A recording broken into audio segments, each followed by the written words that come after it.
noches. Buenas noches para ustedes. Buenas noches para acá. Estoy haciendo en simultáneo la videollamada para el podcast y este video que lo voy a subir sin edición a este segundo canal.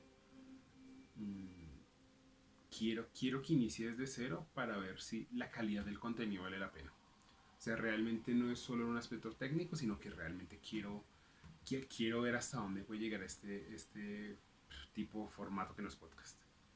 Para ustedes no aplica, el podcast va a seguir funcionando. Ahora, tema afgano.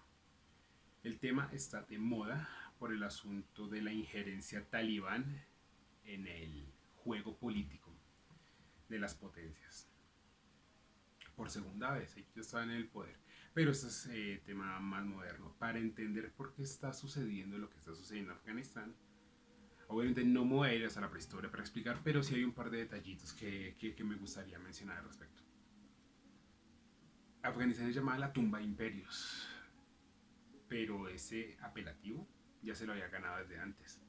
Alejandro Magno, después de la batalla del Gránico y después de estar pasando por todo el imperio persa, Afganistán era perteneciente al imperio persa, entendamos que lo que conocemos como los límites geográficos de cada nación, sobre todo África, Medio Oriente, no existen. O sea, son fortuitos y creados a partir de el descolonialismo después de la Segunda Guerra Mundial. Si ustedes ven en un mapa, el mapa de África y el mapa de Medio Oriente está hecho con regla, literalmente partido, porque fue partido en interés de las petroleras, literal y tal cual. La Shell le dieron un pedacito, a la Anglo-Persian se llevó otro pedacito, y así fueron dividiendo, por eso está tan marcado. El problema de hacer esta división es que le hicieron europeos que, bueno, fuera de que no les importaba, tampoco conocían la demarcación social que sostenían estas tierras. Afganistán es tribal. Para nosotros en Occidente, que todavía manejamos, aún en la barbarie que es Latinoamérica, manejamos el sistema democrático bicameral exportado de Francia. Pero en Oriente aún se manejan las tribus, sobre todo en esta zona. La etnia dominante, digamos, de Pakistán es pues al menos la segunda etnia más grande, es la etnia Pashtun, que es una de las tribus más importantes de Afganistán. Los dos países quedan pegados. Al hacer el trazo sobre el mapa, partieron estas dos etnias. Recordemos que Pakistán, ni siquiera Pakistán existe, es un estado tapón creado por los británicos cuando la India se independizó. Alargaron el punto de distancia del paso Khyber, hicieron la división que mató de tristeza a Gandhi. Los musulmanes subieron, los hindúes bajaron, se quedaron con armamento nuclear y así empezó el conflicto geopolítico que en este momento tiene Pakistán con India. Esto es muy importante.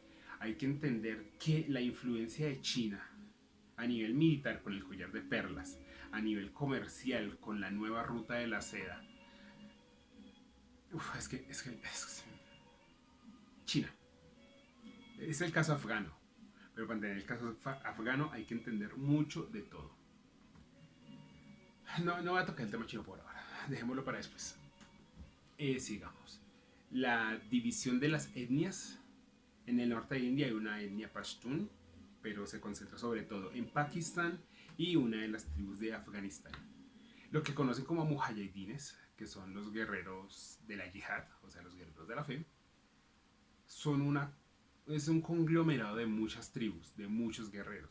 Si ustedes ven en Rambo 3, que es la película más evidente del intento de Hollywood por satanizar los combatientes soviéticos durante la invasión a Afganistán, fueron apoyados por los americanos y Rambo fue y mató a unos soviéticos y la.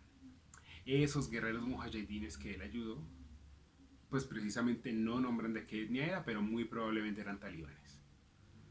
¿Qué son los talibanes? Los talibanes es uno de los grupos, de los conglomerados de esos mujahidines. Ellos tuvieron una guerra civil, razón por la cual la Unión Soviética entró a invadir Afganistán. Para entender esto, entendamos que Afganistán era la frontera que dividía y separaba a la Unión Soviética de Oriente. Arriba de Afganistán están las naciones transcaucásicas, que son Tayikistán, Kirguistán, otro tan que no me acuerdo. Al lado queda Irán y al otro lado queda Pakistán, que limita con la India, que limita con China. La Unión Soviética llegaba hasta las naciones transcaucásicas y limitada con Afganistán. Para la Unión era importante mantener un nivel de estabilidad y controlar la radicalidad musulmana. Ustedes no tienen ni idea del problema que es la radicalidad musulmana para todos. Francia lo ha sentido y eso en una pince. En China está la etnia uigur, que queda en la zona más hacia Centro Asia, pegado a Mongolia, Rusia y va hacia Centro Asia. Esta etnia es sumamente reprimida al nivel mucho más grande de lo que los palestinos son por los israelíes, al nivel de los nazis con los judíos. Y son reprimidos porque son musulmanes y musulmanes radicales. Es uno de los 5 venenos que China maneja en su esquema político y deben ser contenidos en la visión china para que no permee el sistema político comunista. Rusia tiene otro tanto en Chechenia y en las zonas bajas de Transcaucaso por la radicalidad musulmana. Es por eso que para el imperio ruso, primero, en el gran juego, sí, cuando ustedes buscan y leen de esto, hablan acerca de un juego, de un gran juego que lleva el imperio ruso con la corona británica en el 1700, 1800, cuando comenzó todo. Ese gran juego es el mismo, exactamente el mismo que se juega hoy. Pero en esa época era influencia geopolítica y ahorita es, además de ello, el asunto del petróleo. Como ya les dije, eso fue dividido por la importancia que llevaba a las petroleras. La Shell, Anglo Persian, cada una se llevó su país.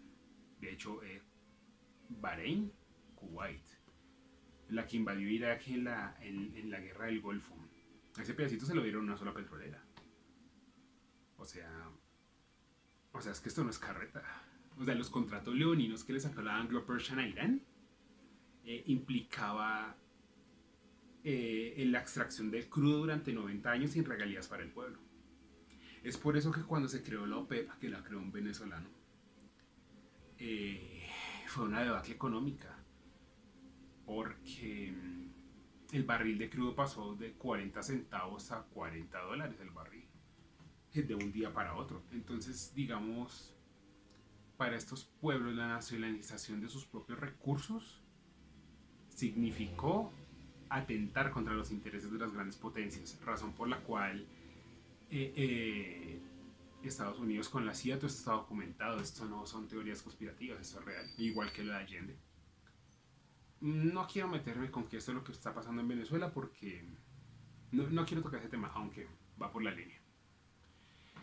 Tumbaron, hicieron un golpe de estado en Irán, pusieron al Shah y hasta que sucedió la revolución fundamentalista islámica, que es la que está rigiendo ahorita, que tiene a Irán de enemigo con Estados Unidos y con sus aliados en Oriente, que son la familia saudí en Arabia Saudita y con Israel, obviamente.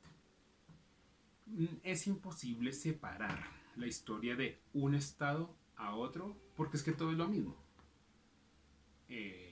Afganistán fue parte del imperio persa.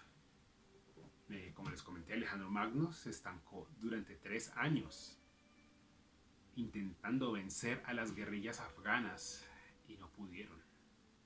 A Alejandro le quedó más fácil comprar el país. Había algo que ellos hacían que era, Alejandro construía carreteras, por donde pasaba construía carreteras no solo para el transporte de suministros, sino para la civilización de los lugares por donde él pasaba. Cada vez que él hacía a través de los desiertos y de las montañas los caminos para el tránsito, los mismos aldeanos destruían los caminos porque decía que a ellos no les interesaba. Desde esa época se ganaba su apelativo del imperio, del asesino de imperios, del cementerio de los imperios. Lo que ahorita conocemos como los estados es nuevo. ¿no? Ya les comenté. Todo esto es una gran cochada de distintos pueblos. Unos se mezclan con otros, estos son de la línea Pashtun del norte de la India, los otros eran Farsi, algunos no son árabes, persas, hablan Farsi, los árabes hablan árabes, son de la península, aunque todos son musulmanes, Irán es chiita, Afganistán es sunita.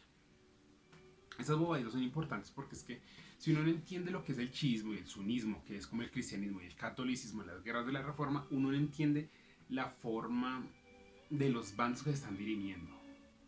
El asunto kurdo es importante. Los kurdos son un pueblo que atraviesan como 4 países: Irán, Irak, la mayoría está en Turquía, hay en Afganistán, hay en Tayikistán, hay en Kirguistán. Ese pueblo es otra historia, pero estamos en el caso afgano, pero como les dije, es imposible separar uno del otro, porque todos son las mismas esferas de esto. Las mismas tuberías que sacan gasolina de Irán son las mismas que sacan el petróleo de Irak y son las mismas que transportan el gas natural de Afganistán. Y la intención es lograr hacer los pactos para que pasen para Pakistán y se lo vendan a la India. China no puede permitir nunca que India tenga acceso a los recursos petrolíferos ni de gas natural de Medio Oriente. La Visual Politic es un canal de geopolítica que habla muy bien de la política Sugar Daddy que tiene China con los países alrededor de India. El collar de perlas es la estrategia militar china de rodear toda la India. Imagínense esto: por toda la parte de Baja China, por el sudeste asiático que es Vietnam, Laos, Camboya, rodean a la India, se alían con Bangladesh, se alían con Pakistán para seguir rodeando, y con Sri Lanka, para seguir rodeando a la India con bases militares, como punticos, y por eso se llama collar de perlas. Pasan por todo el Golfo Pérsico, por la península arábiga, y pasan por el oriente de África.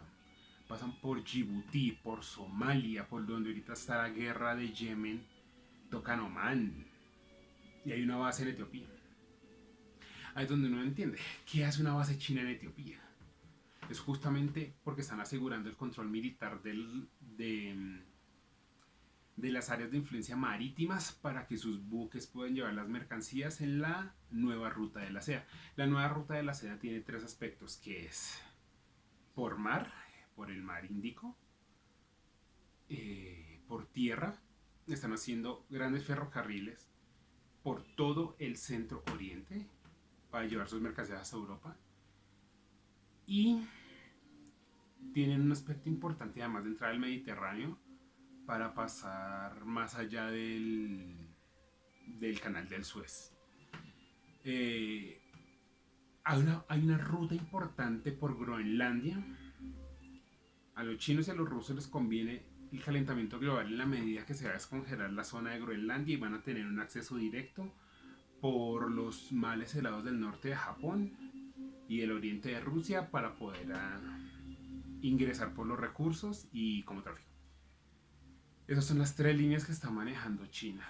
En el sudeste asiático la influencia china está siendo importante en Vietnam, en Laos y Camboya, creando bases militares, chinificando todo. Esto es importante conocerlo porque Afganistán evidentemente queda en la zona de influencia y sus recursos petrolíferos y de gas natural deben ser usados por los chinos para su proyecto. Si India tiene acceso a esto, implicaría no solo fortalecer a su enemigo, sino perder una gran cantidad de recursos, cosa que no puede suceder. China e India tienen serios problemas territoriales, igual como lo tiene India con Pakistán. Entendamos que Pakistán es un país de la misma manera que todos los de Oriente Medio postcoloniales. En la partición que casi mata a Gandhi, separaron la India del sur hindú y la mitad del norte musulmán. Todos los países musulmanes tenían con tal. Entonces, al hacer la ruptura, hacer la partición, dejaron a Pakistán con armas nucleares. Entonces tienen problemas de la Cachemira y la Bangladesh se separó. Y China aprovecha todos esos movimientos y todas esas divergencias geopolíticas que tiene India para hacer mayor presión.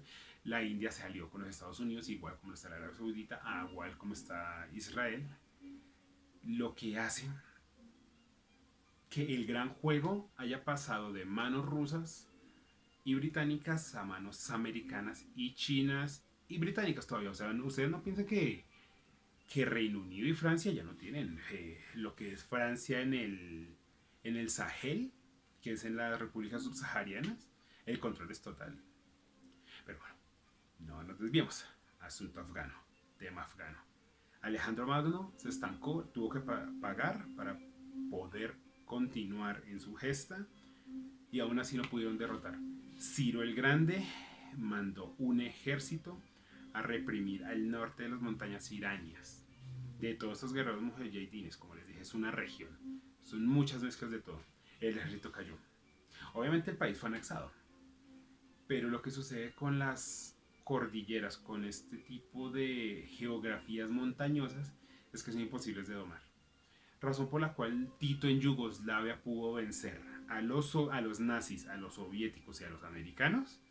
Un solo hombre organizado, un guerrillero, con los partisanos. Acabaron con la Ustache, con los nazis, con las flechas cruzadas. Y cuando llegaron los soviéticos y los gringos a dividir el país, como hicieron con las Coreas y con Vietnam, Tito, que era el presidente de la naciente Yugoslavia, le tenía a los nazis en un camión y se estaba montando. Cuando los nazis llegaron en su Blitzkrieg, conquistaron las ciudades pero no las montañas. Allá se organizaron y los vencieron. Lo mismo le hubiera pasado. Bueno, Estados Unidos fue a Vietnam. En las montañas los acabaron, en terreno rural los acabaron. Lo mismo que le habrá pasado a Estados Unidos de haber atacado a Colombia, por ejemplo, las FARC habrían perdido en las ciudades, pero los americanos jamás habrían podido ganarles en las montañas. Lo que hace Vietnam, la táctica de pelea de Vietnam, es exactamente igual. La táctica de guerrillas es la única forma en que pueden sobrevivir los estados pequeños de estas topografías tan inmensas y tan difíciles. Es que cuando ustedes ven cómo se entrenan los americanos, Estados Unidos es una planicie completa con algunos puntos altos y ya. Pero es que cuando ven terrenos, y los europeos también, Europa es chiquita y es plana, entonces llega a todos lados, están los Alpes suizos, pero no hay más. Pero cuando se presentan cosas como el Himalaya, en el sudeste, como el Kilimanjaro en el norte del África, como los Andes en Latinoamérica, con esos climas, con estas selvas y con estas dificultades geográficas, ningún ejército tecnificado puede, porque un tanque no puede subir. En cierta medida, de la misma forma que le pasó a las falanges macedonias, que tuvieron que cambiar su formación de falanges con sus largas aristas de 6 metros y sus caballerías tesalias, de la misma manera los americanos tuvieron que bajarse de sus tanques. Hay bombardeos aéreos, que fue la que hicieron contra Osama Bin Laden, que es la que hicieron contra el Estado Islámico, pero esas cuevas son montañas, es un grupo de cadenas montañosas y por esas cuevas no entra nada, no entran ni los malos pensamientos. Los bombardeos son inútiles, no pueden destruir una cordillera. Los tanques son ineficientes, están sacando de la zona de confort a nivel militar a todas las potencias.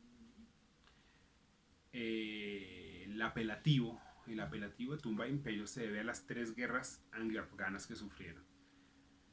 Después de que Gran Bretaña conquistara la India y la convirtiera en el corazón del imperio, les era fundamental 2 cosas. 1, crear un corredor. Y 2, asegurarse, bueno, en una primera instancia, cuando aún existían los barcos de vapor, solamente era crear el corredor hacia la India. Después de que tomaron la decisión de pasar de los barcos de vapor a los barcos de gasolina, fue fundamental el aspecto petrolífero. Con lo cual tenían que hacerse sí o sí de todo este territorio.